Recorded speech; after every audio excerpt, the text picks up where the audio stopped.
제가 오늘 이 자리에 왔더니 이 테이블을 저한테 맞춰서 낮춰주시는 거예요.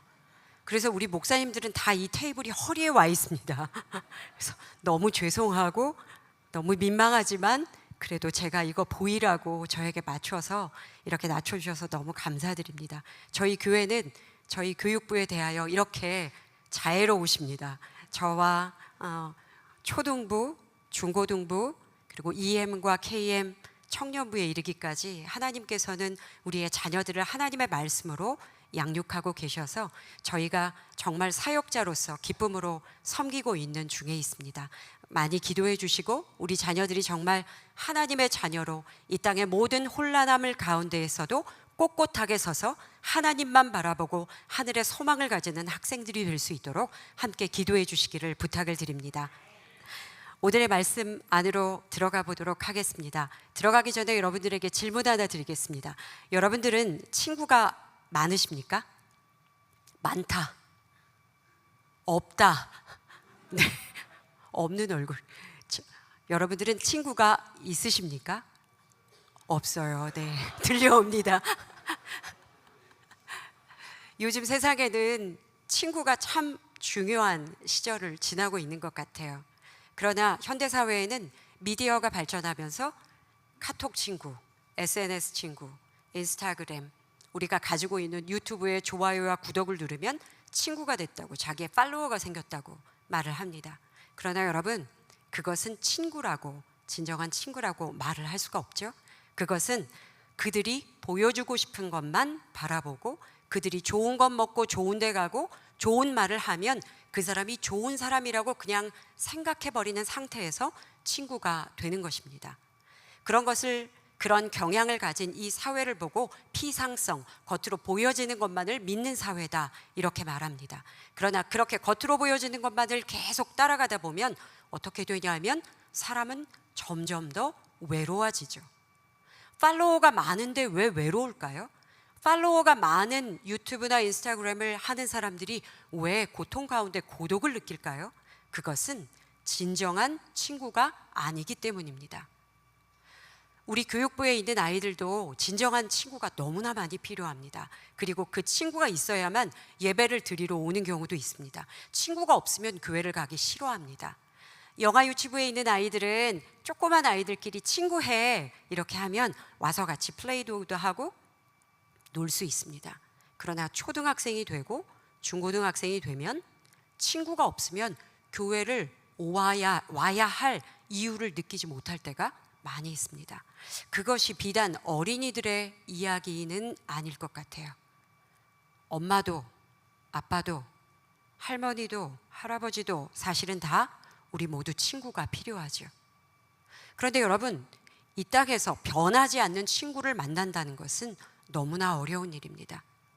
어려운 일이 있을 때, 힘든 일이 있을 때 내가 마음 놓고 이야기할 수 있는 친구, 아니면 내가 아무리 어려워도, 내가 아무리 힘들어도 나를 아무렇지 않게 대해줄 수 있는 친구, 내가 고통받고 신음하고 있어서 내가 아무 말도 못할 때 그냥 나를 기다려주는 친구, 여러분들 그런 친구가 진정한 친구가 아니겠습니까? 그런데 이 현대사회에서는 그런 진정한 친구를 만나기가 진짜 어렵다는 거예요. 성경에서는 하나님께서 친구라고 명했던 사람이 있었습니다. 그는 바로 아브라함입니다. 하나님께서는 그 아브라함을 향해서 나의 벗이다 이런 표현을 하셨습니다. 야고보서 2장 23절의 말씀입니다. 우리 야고보서 2장 23절의 말씀을 같이 보도록 하겠습니다. 같이 읽겠습니다. 시작. 이에 성경에 이른 바 아브라함이 하나님을 믿으니 이것을 의로 여기셨다는 말씀이 이루어졌고 그는 하나님의 벗이라 칭함을 받았나니. 아멘. 너무 놀라운 말씀이지 않습니까? 아브라함을 하나님이 벗이라고 이야기했습니다. 여러분, 벗이라는 단어는 아마 우리 여기 청년부에 계시거나 우리 어린이들은 잘 모를 수 있는 단어일 것 같아요.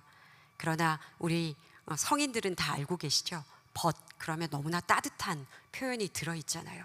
그런데 그것을 누가 칭하셨냐면 하나님이 사람인 아브라함에게 칭하셨습니다. 아브라함이 그렇게 대단한 사람이었나 생각해 보면 사실 아브라함은 갈대아 우르를 떠나서 하나님이 정하신 땅에 내려올 때까지 그렇게 대단한 사람은 아니었습니다. 그런데 그를 하나님께서 부르시고 그에게 명령하셨습니다. 내가 이제 너에게 보여줄 땅으로 가고 이제 그곳에서 너는 번성하고 장성하여 내가 민족을 이룰 것이다 말씀하셨습니다. 그 말씀을 믿고 아브라함이 살아갔습니다. 10년이 지나고 30년이 지나고 70년이 지나고 90년이 지나도 하나님의 뜻이 이루어지는 것 같지는 않았지만 그 뜻을 끝까지 붙잡고 있었던 사람이 바로 아브라함이었습니다. 오늘 성경에서 이렇게 말씀하셨습니다. 그가 하나님을 믿으니 그것을 의로 여기셨다.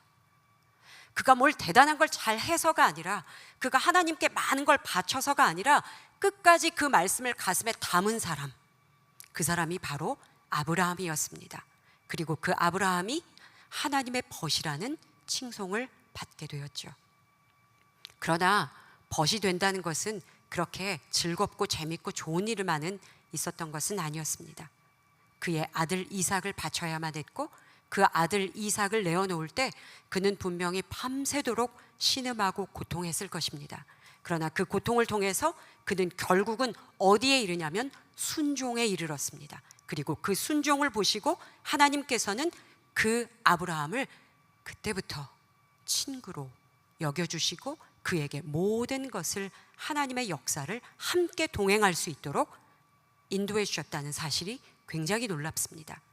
신약에서도 예수님이 친구로 여기셨던 사람들이 있었습니다. 그들이 바로 제자들입니다. 사실 제자들을 우리가 잘 살펴보면 12명 중에 제대로 된 직업을 가진 사람은 몇몇 되지 않았습니다. 어부로 살았고 가난한 자로 살았고 그들이 가지고 있는 그들의 성품이나 그들이 가지고 있는 존재감은 예수님과 비교할 수 없는 존재감이었습니다. 그러나 예수님께서는 그들에게 이렇게 말씀하셨습니다. 요한복음 15장 15절의 말씀을 같이 한번 보겠습니다. 읽겠습니다. 이제부터는 너희를 종이라 하지 아니하리니 종은 주인이 하는 것을 알지 못함이라 너희를 친구라 하였노니 내가 내 아버지께 들은 모든 다 너희에게 알게 하였음이라. 아멘. 예수님이 이제부터는 너희를 친구라고 부르겠다고 약속하셨습니다. 예수님이 어떻게 살아왔는지를 3년 동안 제자들이 계속 쫓아다니면서 보았습니다. 기적을 일으키셨습니다. 아픈 자를 고치셨고 병든 자를 고치셨고 죽은 자를 살리셨고 그가 배고플 때에 먹이셨고 많은 제자들이 그 놀라운 기적의 역사들을 보고 이제 마지막 만찬 때에 들어가서 예수님이 그 제자들의 발을 씻긴 후에 말씀하셨습니다. 이제는 내가 너를 종이라 안 부르고 친구라고 부르겠다. 그 이유는 이제부터 내가 갈 것인데 내가 이제부터 하나님께서 내게 하시는 말씀 너희에게 모두 다 알게 하겠다. 세상에 어떤 종교의 지도자가 그 은밀하고 비밀한 것들을 다 가르쳐 줍니까? 안 가르쳐 줍니다. 그러나 하나님, 우리 하나님 그리고 우리 예수님은 사람에게 그 모든 신의 성품을 가르치기로 결정하셨습니다. 그것이 바로 우리 하나님과 예수님과 이 여타의 세상의 종교가 다른 점입니다. 하나님께서는 여러분들을 친구로 삼기를 원하십니다. 이곳에 있는 모든 자들이 예수 그리스도의 친구가 되기를 원하십니다. 그것이 우리 하나님이 우리를 부르신 목적입니다. 그냥 내 발 아래 나를 따라와. 내가 시키는 대로 해. 너는 그렇게 내가 시키는 대로 안 해? 그럼 넌 빠져. 이런 세상의 수준이 아니라, 아니, 넌 내 거야. 넌 내 친구야. 내가 가지고 있는 것 다 너에게 줄게. 내가 너에게 다 줄 테니 너는 나와 동행하자 말씀하시는 것이 바로 우리 예수님, 예수 그리스도의 본성이십니다. 그런데 그 예수 그리스도의 본성을 다 보고 함께 지나온 자 베드로가 베드로 전서에서 오늘 13절에서 15절까지 16절까지의 말씀을 지금 기록하고 있는데 누구에게 기록하고 있냐면 오늘 베드로전서 1장에 보니까 이렇게 말씀하셨습니다. 예수 그리스도의 사도 베드로는 본도, 갈라디아, 갑바도기아, 아시아, 비두니아에 흩어져 있는 나그네들에게 편지를 지금 베드로 전서와 베드로 후서를 보내고 있는 것이죠. 지금 이 시대는 어떤 시대냐면요, 네로 황제가 로마에서 지배를 하고 있는 시대입니다. 그래서 예수 그리스도를 믿는 자들은 모두 다 흩어질 수밖에 없었습니다.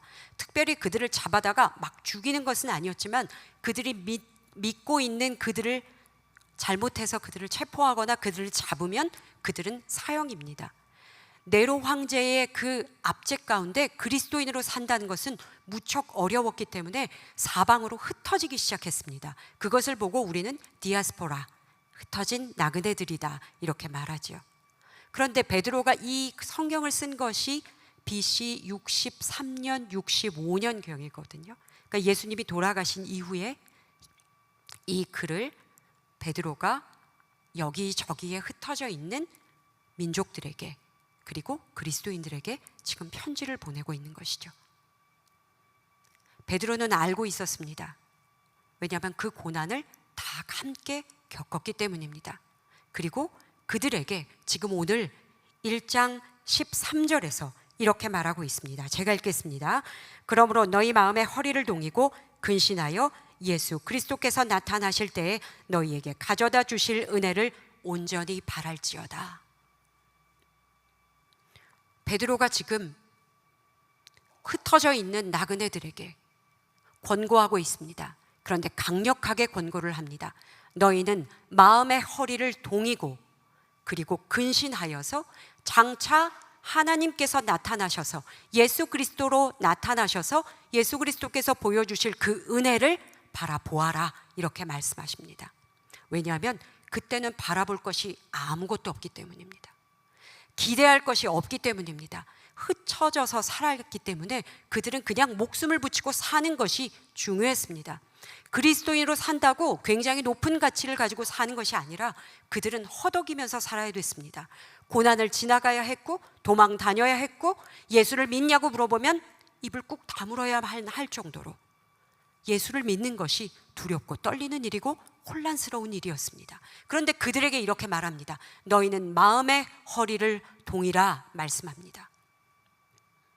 이 표현, 마음의 허리를 동이라, 이렇게 말하는 이 말씀은요, 누가복음에서 나왔던 말씀입니다. 누가복음 12장을 한번 볼까요? 누가복음 12장.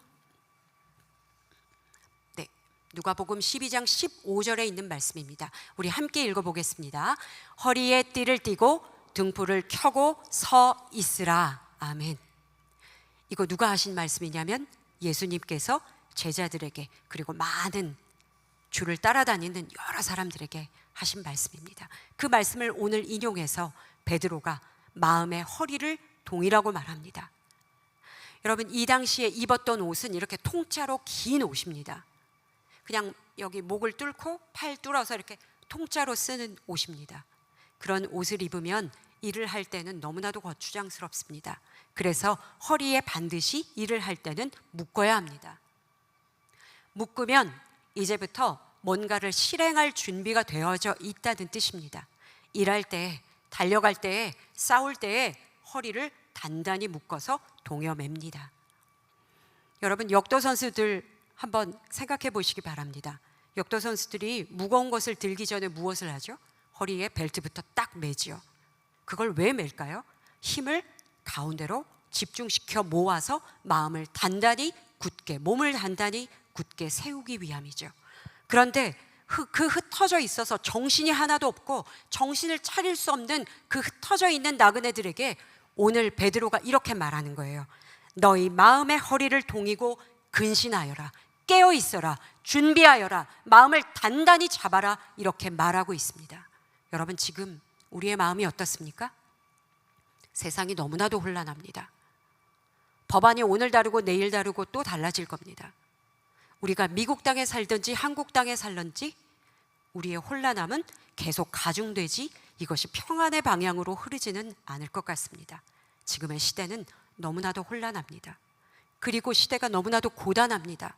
여러분들이 알아야 될 것도 많고 그것을 통해서 내가 빨리빨리 내 행동을 바꾸어야 되는데 나이는 점점 들어가고 힘들 때가 많이 있습니다. 저 역시 그렇습니다. 우리 전도사님들 너무나 젊고 건강하시고 너무나 똑똑하신데 저는 좀 나이가 있어가지고요, 그들을 따라가려면 정말 정신이 하나도 없습니다. 말로는 그럴 듯 아닌 척하지만 사실은 아닙니다. 마음은 되게 동당거리고 있습니다. 그런 시절을 지나가고 있는, 흩어져 있는 나그네들에게 지금 말하는 거예요. 마음의 허리를 동이라. 그리고 근신하고 깨어 있어라. 반드시 너희가 근신하고 깨어 있어야 하나님의 장차 올 은혜를 바라볼 수가 있다고 말하는 것입니다. 여러분, 여러분들의 허리를 단단히 조이시기 바랍니다. 무엇보다 마음의 허리를 단단히 조이시기를 바랍니다. 그래야만 하나님을 따라갈 수가 있습니다. 하늘의 소망이 보이기 시작합니다. 그러나 마음이 고단하여서 혼란스러우면, 마음이 너무너무 너덜너덜해져서 은혜고 뭐고 사랑이고 뭐고 바라볼 겨를이 없어집니다. 그러나 여러분, 기억하시기를 바랍니다. 오늘의 이 말씀과 같이 여러분들의 마음을 단단히 조이시기 바랍니다. 그리고 그 예수 그리스도를 바라보시기를 축복합니다. 그런데 여러분, 마음의 허리를 동이고 싶지만 마음이 항상 불안하고 공포스럽고 두려운 마음이 저희 안에 계속 찾아오지요. 다윗도 그랬고 성경의 많은 인물들도 시편을 통해서 말할 때에 그들의 마음이 얼마나 흔들렸는지 모릅니다. 그래서 시편 41편 11절에 있는 말씀을 보면 이렇게 말씀하셨습니다. 내 영혼아, 내가 어찌하여 낙심하며 어찌하여 내 속에서 불안해하는가? 너는 하나님께 소망을 두라. 이렇게 말하고 있습니다. 이게 누구한테 하는 말인가요? 다른 사람한테 하는 말이 아닙니다. 자기 자신에게 고라자손 마스길의 노래, 그 찬양의 노래 가운데 이 말씀을 전해주고 있습니다. 내 영혼아, 내가 어찌하여 낙심하며 어찌하여 내 속에서 불안해하는가? 오직 너희는 하나님께, 하늘에 있는 하나님께 소망을 두라고 설명하십니다. 하나님이 말씀하신 이 말씀은요, 해도 되고 안 해도 되고 그런 문제가 아닌 것 같아요. 하나님을 바라보지 않으면 절대로 정신을 차릴 수가 없습니다. 하나님에게 소망을 두지 않으면 절대로 여러분들이 온전하게 걸어가실 수가 없습니다. 하나님은 이 고난의 시간을 지날 때에, 이 어려움과 시련의 시간을 지나갈 때에 반드시 하나님을 바라보아야만 그 길을 지나갈 수 있기 때문에 하나님은 이 말씀을 주시는 것입니다. 불뱀에게 물려서 다 죽어간다고 말할 때 놋뱀을 걸어 장대에다 걸어놓고 바라보라고 말씀하십니다. 그것을 바라보는 자만 살 수 있다고 말씀하셨습니다. 아니, 내가 지금 물려서 죽을 것 같은데 또 저걸 또 쳐다보라고? 싫어, 안 해. 그런 자들은 다 죽었습니다. 그러나 여호와께서 말씀하신 대로, 모세를 통해서 말씀하신 대로 놋뱀을 바라본 자들만 살 수 있었습니다. 여러분, 고난은 하나가 닥쳐오고 그 다음이 끝나고 조금 텀을 두고 닥쳐오는 게 아니라 여러분들 다 살아보셔서 아실 것이라고 생각합니다. 하나가 끝나면 그 넥스트가 다 있습니다. 그 넥스트가 끝나면 또 다른 시련이 찾아옵니다. 고개를 아주 쳐들고 찾아옵니다. 그럴 때 여러분은 어떻게 하시겠습니까?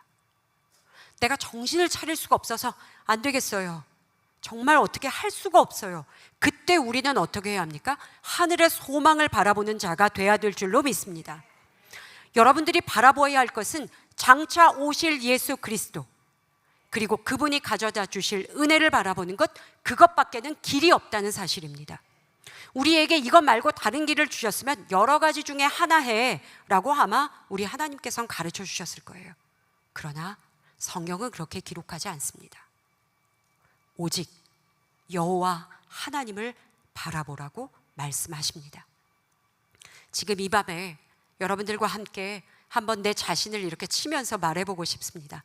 저는 우리 어린 친구들에게 저를 따라하라고 말하는데, 이렇게 앉아 계신 저보다 연배가 높으신 우리 분들께 제가 따라오라고, 우리 목사님 앉아 계신데 그 말 하긴 너무 괴롭지만 제 가슴을 치면서 한번 말해보겠습니다. 내 영혼아, 어찌하여 낙심하며 어찌하여 내 속에서 불안해하는가? 오직 하나님께 소망을 두라. 아멘. 불안해하지 마십시오. 낙심하지 마십시오. 오직 하나님께 소망을 두는 우리 모두가 되기를 주님의 이름으로 축복합니다. 우리는 그것을 위해서 지금 이 자리에 있는 것이죠. 우리가 이 자리에 있는 이유는 하나님을 보고 싶어서입니다. 하나님을 보기 위해서 이 자리에 왔습니다. 물론 여기에 오면 좋은 친구도 있고 좋은 목사님도 계시고 좋은 지인들이 많이 있지만 결국 우리가 이 자리에 오는 이유는 하나님을 만나고 싶어서입니다. 물론 집에서도 만날 수 있고 직장에서도 만날 수 있고 그 어떤 자리에서도 만날 수 있지만 이곳에 오면 여호와 하나님께서 우리와 함께 계신다는 것을 우리 함께 느낄 수 있기 때문입니다. 그래서 우리가 이 자리에 있습니다. 그런데 오늘 베드로가 두 번째로 그렇게 고난을 겪고 있는 자들에게 두 번째로 말하는 것이 바로 거룩한 자가 되라, 이렇게 말씀하신 말씀입니다. 1장 15절과 16절의 말씀을 우리 함께 같이 읽어보도록 하겠습니다. 시작.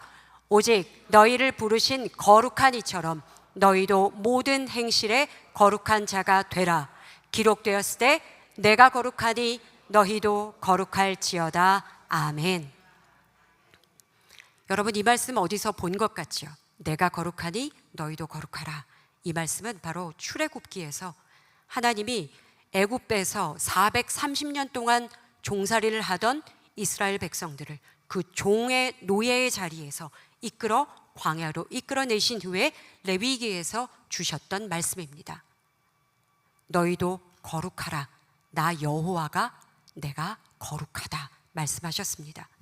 여러분, 그때 하나님께서는 모세에게 두 돌판에 십계명을 주셨습니다. 그리고 그 율법의 조문들을 주셨는데 그 율법의 조문이 630가지였습니다. 280여 가지가 하지 말라, 그리고 300 몇 가지의 말씀들이 해라라는 율법 조항들이 있었습니다. 구약의 시대에 하나님께서 그렇게 많은 율법의 조항을 주신 이유가 반드시 있겠죠. 그것은 430년 동안 노예로 살았기 때문입니다. 그들의 삶의 방식이 이미 노예로 젖어 들어 있었기 때문입니다. 애굽에서 먹던 음식, 애굽에서 하던 행동, 애굽에서 입던 그 옷, 애굽에서 하던 행동, 행실 그대로를 가지고 있었기 때문이죠. 그러니까 하나님께서는 그 율법의 조문들, 그 조금이란 율법의 조문들을 주셔서 그들로 하여금 이제는 노예 백성이 아니라 하나님 나라의 백성으로 만드시기를 원하시는 하나님의 놀라운 계획이 거기에 숨어져 있었습니다. 그때 그 율법의 핵심이 무엇일까요? 나도 거룩하니 너희도 거룩하라 하신 말씀입니다. 그런데 아까 저희가 그런 이야기를 나눴어요. 다른 종교가 가지고 있는 특징이 있는데 이번에도 말씀하시는 이 특징이 한 가지 있습니다. 여러분, 기독교는 종교가 아닙니다. 우리가 종교란에 물론 기독교에 이렇게 표시를 하기는 하지만 기독교는 종교라고 말할 수 없습니다. 그러나 여타 종교, 불교, 도교, 힌두교, 이렇게 나와 있는 이슬람교, 통일교, 이런 교단은 다 누가 만들었습니까? 사람이 만든 것이죠.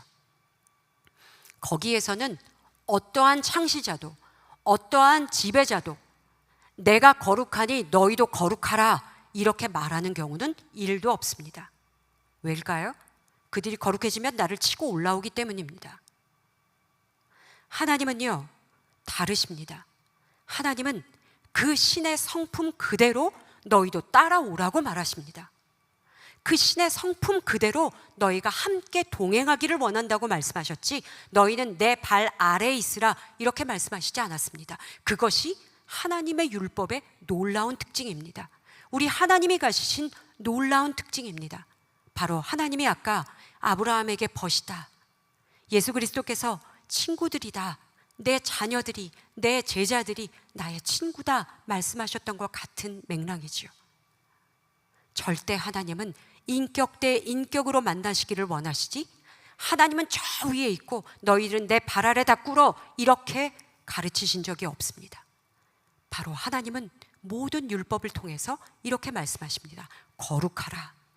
그런데 구약에 나오는 카도시, 이 거룩이라는 단어는요, 그들이 가진 문화와 그들이 가진 민족적인 특성과 그들이 가진 행실에서 벗어나서 너희가 하나님을 닮은 삶, 그 삶을 살아라 라는 그 구별, 말할 때에 거룩한 자가 되라, 그 구별이 바로 거룩입니다.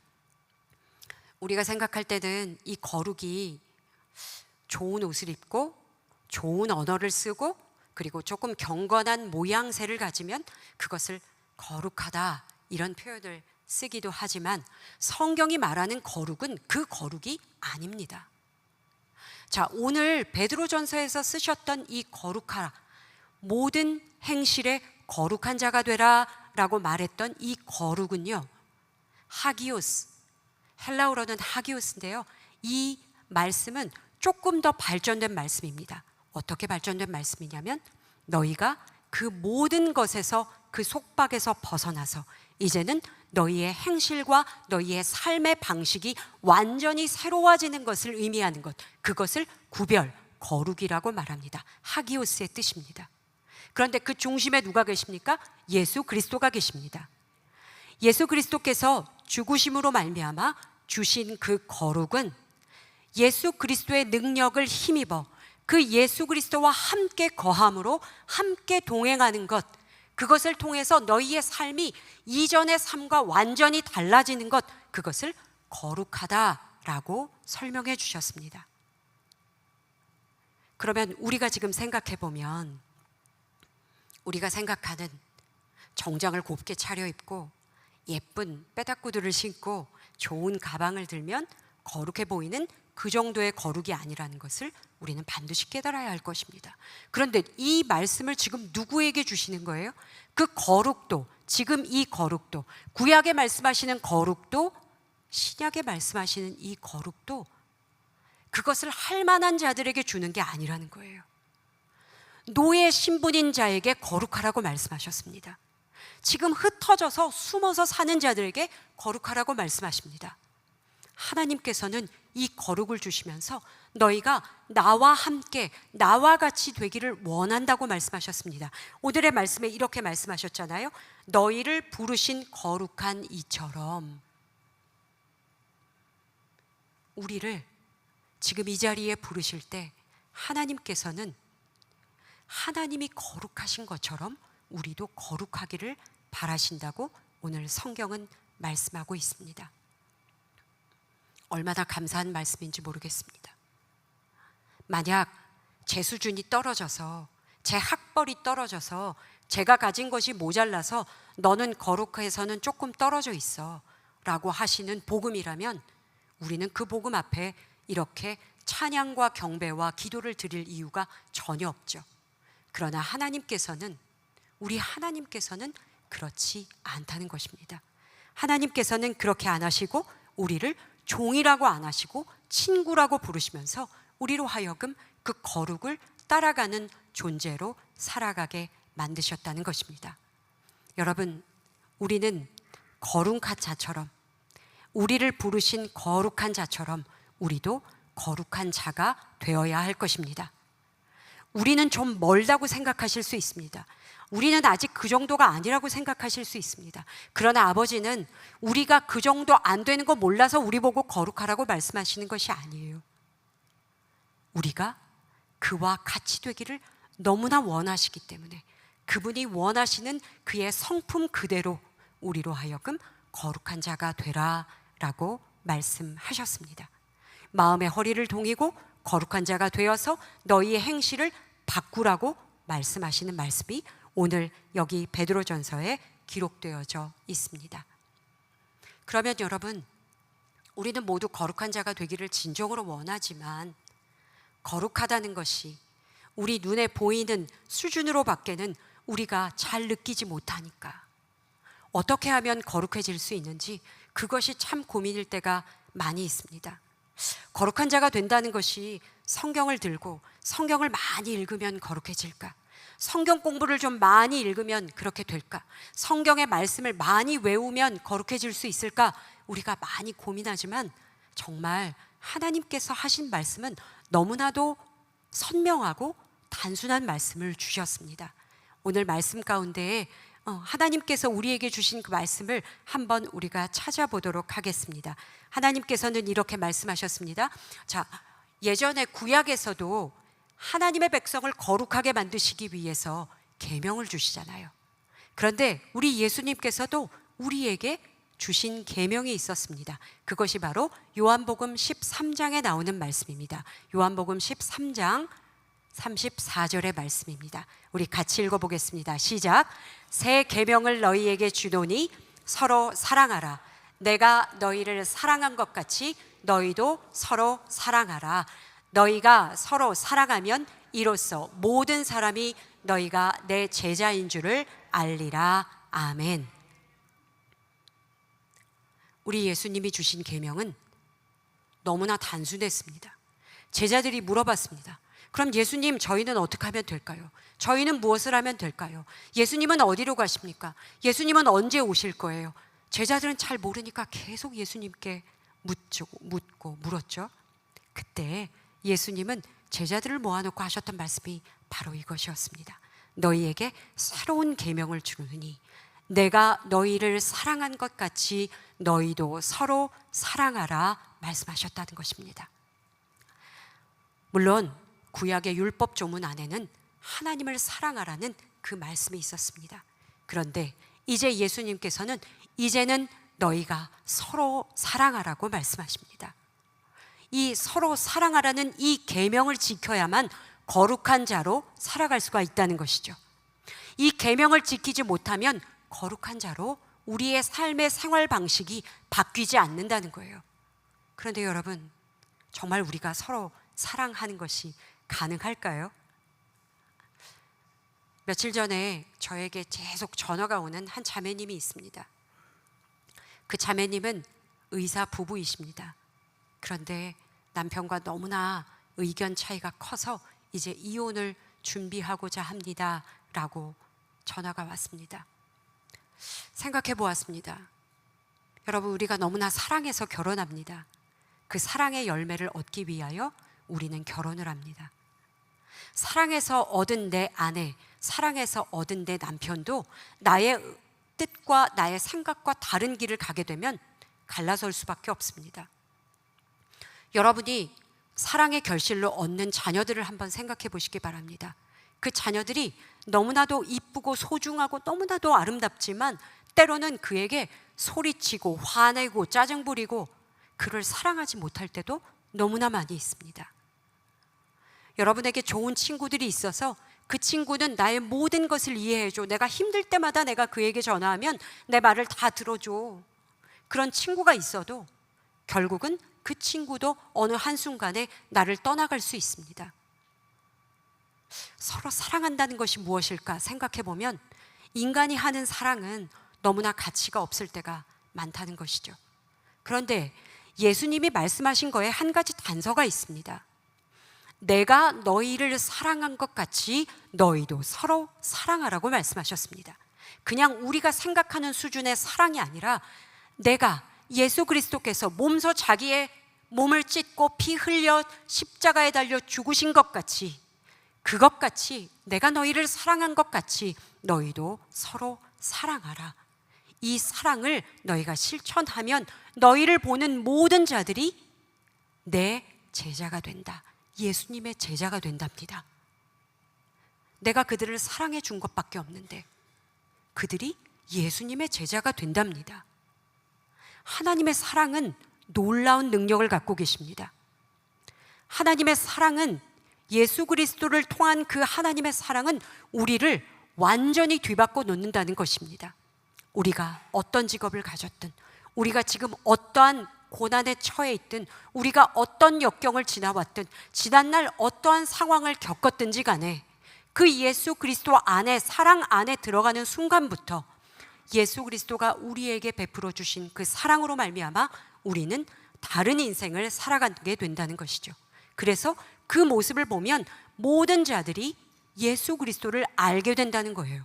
예수 그리스도를 믿게 된다는 거예요. 예수 그리스도를 섬기게 되고 그들은 결국 제자가 된다는 놀라운 카테고리 안에 들어가는 것입니다. 그러니 이 사랑은 우리가 말로 하는 사랑이 될 수는 없을 것입니다. 하나님께서는 우리에게 사랑을 베풀어 주셨습니다. 우리 교회 뒷면에 있는 하나님은 사랑이요 빛이시라, 요한 1서에 나오는 이 말씀은 너무 놀라운 구절이죠. 하나님의 성품을 네가 믿고 있는 하나님이 뭔데?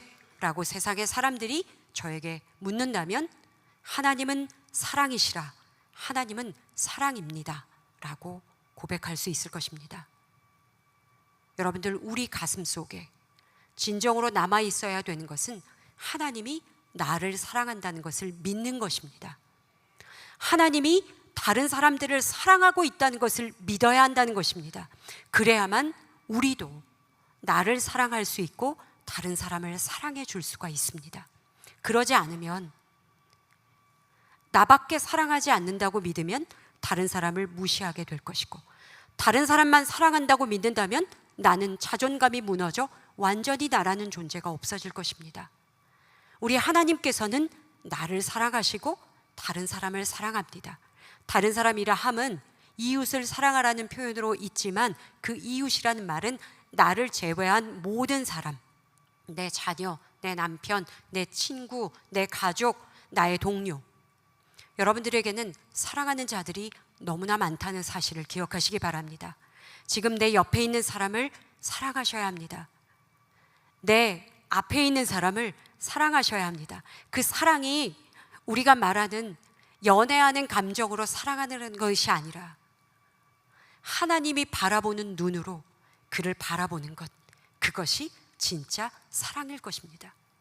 내가 너희를 사랑한 것 같이, 내가 십자가에 달려 다른 사람을 위해 죽은 것 같이, 그 죽음으로 말미암아 내가 너희에게 보여준 그 사랑처럼 너희는 서로 사랑하라. 그것이 내가 너희에게 주는 새로운 계명이다 말씀하셨고, 그 새로운 계명을 지키는 자마다 거룩한 자가 될 수 있다고 말씀하십니다. 요한 1서에서도 이 말씀을 하셨습니다. 우리 요한 1서를 한번 보도록 하겠습니다. 요한 1서 3장 23절입니다. 요한 1서 3장 23절 같이 읽어보겠습니다. 그의 계명은 이것이니 곧 그 아들 예수 그리스도의 이름을 믿고 그가 우리에게 주신 계명대로 서로 사랑할 것이니라. 아멘. 너무나 명쾌하잖아요. 성경은 모호하거나 피상적인 게 아닙니다. 성경 안에 있는 이 모든 말씀들은 우리에게 그대로 이루어질 수 있는 말씀입니다. 예수 그리스도의 이름을 믿고 그가 명령하신 대로, 그가 주신 대로 너희가 서로 사랑하는 것, 그것이 그의 계명을 지키는 것이다. 성경은 우리에게 그렇게 기록해 주고 계십니다. 그를 사랑한다는 건 놀라운 일입니다. 여러분들, 우리가 구별되어 지금 이 금요일 밤에 금요 성령 집회 안에 있다는 것은 진짜 놀라운 일입니다. 어떠한 경로를 통해서 이 자리에 왔든, 옆에 있는 자가 끌고 왔든, 내가 차를 타고 진짜 내 심중으로 이 자리가 너무 그리워서 찾아왔든, 아니면 이 자리가 아니면 죽을 것 같아서 찾아왔든, 그 모든 경로를 통해서 우리 예수님께서는 지금 말씀하십니다. 내가 너희를 사랑할 것 같이 너희도 서로 사랑하라 말씀하십니다. 그런데 우리가 지금 좀 전에 말했던 것처럼 내 아내도 남편도 내 자녀도 내 동료도 사랑하기가 어려운데 대체 어떻게 사랑하라고, 계속 사랑하라고 명령하실까요? 제가 사랑하는 아들이 하나 있습니다. 그 아들이 정말 저에게는 하나밖에 없는, 제가 늦게 낳은 아들입니다. 너무나 사랑스럽지만 어제 학교 가서 물병을 놓고 왔습니다. 39불 주고 오알라 물병을 사줬는데 그 물병을 학교에다 놓고 온 거예요. 찬이라고 이렇게 이름도 크게 써줬는데, 자기가 반드시 찾아온다고 말하지만 전 못 찾아올 걸 믿고 있어요. 못 찾을 거거든요. 그러면 막 미워집니다. 저놈의 시키. 맨날 사주는 건 잊어버리고 후디도 놓고 오고 물병도 놓고 오고, 진짜 집을 찾아오는 게 용하다 이러면서. 그런데 그럼에도 불구하고 제가 그 자녀를 사랑하는 것은 내 아들이니까 그렇잖아요. 우리 예수님도 마찬가지실 거라고 생각합니다. 우리 하나님도 마찬가지실 거라고 생각합니다. 우리가 서로 사랑하지 못하는 모습을 볼 때 얼마나 마음이 아프실 거예요. 반목하고 질시하고 너 때문이라고 말하고 질투하고 시기하고, 때로는 내가 못 사는 이유가 다 남편 때문이고 아내 때문이고 자녀 때문이고 사회 때문이고 교회 때문이고 직장 때문이고, 정말로 그 이유가 그 자리에 있을 겁니다. 이유가 있어서 그럴 거라고 알고 있습니다. 그러나 우리 안에 나를 사랑하는 마음, 다른 사람을 사랑하는 마음, 진짜 그 사랑을 알아야만 나를 지키고 내가 있는 자리를 지킬 수가 있습니다. 내가 사랑하지 않으면 내 가정을 지킬 수가 없고, 내가 사랑하지 않으면 나 자신을 지킬 수가 없습니다. 사랑은 꼭 남만 사랑하라는 것이 아닙니다. 서로 사랑하라고 말할 때 서로라고 말씀하셨잖아요. 너도 그를 사랑하고 너도 사랑을 받으라는 것입니다. 너는 그냥 무조건 사랑 다 주고 너는 자존감 낮은 자로 살으라는 것이 아니라, 우리 예수님께서 하신 말씀은 서로 사랑하라고 말씀하셨습니다. 바로 그 서로를 이루시는 분이 우리 예수님이십니다. 어느 말씀에 그렇게 말씀하셨냐면 요한복음 15장에 참 포도나무의 비유를 말씀하시면서 내가 너 안에 너가 내 안에 있어야만 많은 열매를 맺게 된다라고 말씀하셨습니다.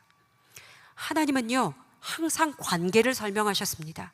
인격 대 인격으로 너와 내가 만난다고 말씀하셨습니다. 예수님도 그렇게 말씀하셨습니다. 내가 너 안에 거할 것이고 내 말이 너의 안에 거할 것이다. 그러면 너는 찍어 던지워지는 나뭇가지가 되지 않을 것이다. 너는 반드시 나에게 붙어 있어야만 산다고 말씀하셨습니다. 여러분, 우리는 사랑받아야만 합니다. 하나님께 사랑해달라고 조르시기를 바랍니다. 하나님, 나를 좀 사랑해 주십시오, 더 사랑으로 부어주십시오 라고 기도하시길 바랍니다. 그냥 우리가 기도하는 것이 잘 되게 해달라고, 더 경제적인 어려움이나 이 고난의 자리를 건너갈 수 있도록 해달라고 우리는 물론 그것을 기도해야겠지만, 우리가 진정으로 바라고 원하는 것은 그분의 사랑을 구하는 것이 가장 먼저입니다. 그분의 사랑이 부어지지 않으면 다른 사람을 절대 사랑할 수가 없고, 그 사랑을 부어주시지 않으면 우리는 절대 거룩해질 방법이 없습니다. 왜냐하면 성경에서 말씀하셨잖아요. 새 계명을 주노니 너희가 서로 사랑하라. 이것을 지키지 않으면 절대로 우리는 나처럼 거룩한 자가 되라고 말씀하신 그 말씀을 지킬 수가 없습니다. 여러분, 사랑을 받으셔야만 합니다. 그 사랑을 끊임없이 공급받으셔야만 합니다. 그런데 그 사랑을 어떻게 받습니까? 내게 돈이 좀 많이 생기면, 내게 좋은 사람들이 와서 나를 좀 사랑한다고 이렇게 말해주면 그것이 채워질까요? 물론 그럴 때도 우리에게는 하나님의 사랑이 채워지시죠. 그러나 여러분, 그 사랑을 진짜 체험받으시려면 한 가지 방법밖에 없습니다. 성령께 요청하시는 것밖에 없습니다. 왜냐하면 예수님이 가실 때 그렇게 말씀하셨습니다. 내가 이제 가노니 너희에게 보혜사 성령을 보내실 것이다. 보낼 것이다. 그가 와서 죄에 대하여, 의에 대하여, 심판에 대하여 내 모든 것을 너희에게 알게 할 것이다 말씀하셨습니다.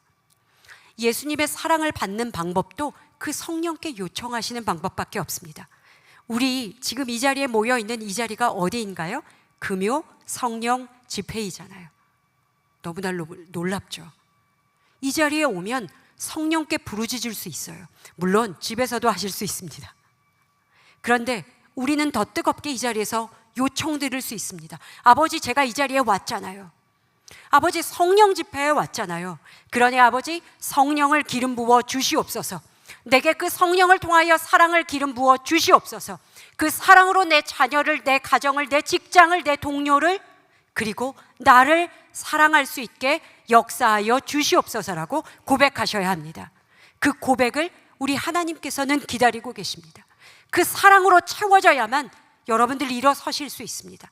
그 사랑으로 채워져야만 지금의 이 혼란스러운 시대를 지나가실 수 있습니다. 베드로, 이 사도는 알고 있었습니다. 왜냐하면 여러분, 베드로는 그 기적도 받고 물리를 걷다가 빠져도 받고 예수님을 배반하지 않겠다고 맹세도 해봤습니다. 그리고 여지없이 그분을 배반해 받고 그분을 떠나도 받습니다.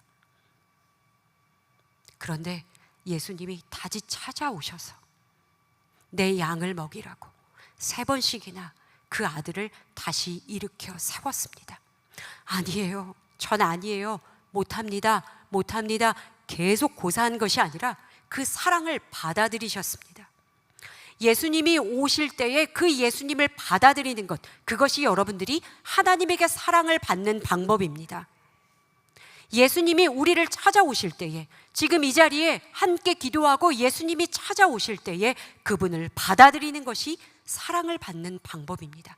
그러면 여러분들이 이곳에서 사랑을 듬뿍 받으시고 나아가서 여러분들의 삶의 자리에서 그 사랑을 그대로 베풀어 나가시는 것이죠. 내 자녀에게, 내 직장에서, 내 가정에서, 내 교회에서 그 사랑을 그대로 쏟아내는 것, 그것이 바로 서로 사랑하는 관계입니다. 우리 둘이만 친하고 남은 배제하는 것, 이런 정도의 사랑이 아닙니다. 서로 사랑하라는, 이 서로 사랑하라는 의미를 다시 한번 생각해 보면, 내가 너희를 사랑한 것 같이 너도 나의 사랑을 입고 그 사랑으로 말미암아 다른 자들을 사랑할 때 이 모든 세상의 사람들이 내 제자가 된다는 말씀입니다. 여러분, 우리는 지금 오늘 2025년 9월 26일을 지나고 있습니다. 이제 이 시간도 지나갈 거예요. 얼마나 일주일이 빨리 지나가는지 무서워 죽겠습니다. 왜냐하면 우리 아이들을 또 만나고 어서 와 이렇게 하고 아이들을 맞아서 정말 그 아이들과 기쁨으로 지내야만 하기 때문입니다. 그러나 때로는 지칠 때도 있고요, 때로는 힘들 때도 있습니다. 그러나 내 옆에 있는 교사들과 내 함께 하시는 동료의 전도사님, 목사님들과 우리가 이렇게 함께 교회 생활을 하면 그 길을 넉넉하게 넘어가잖아요. 그것이 왜 그럴까요? 우리가 서로 사랑하고 있기 때문입니다.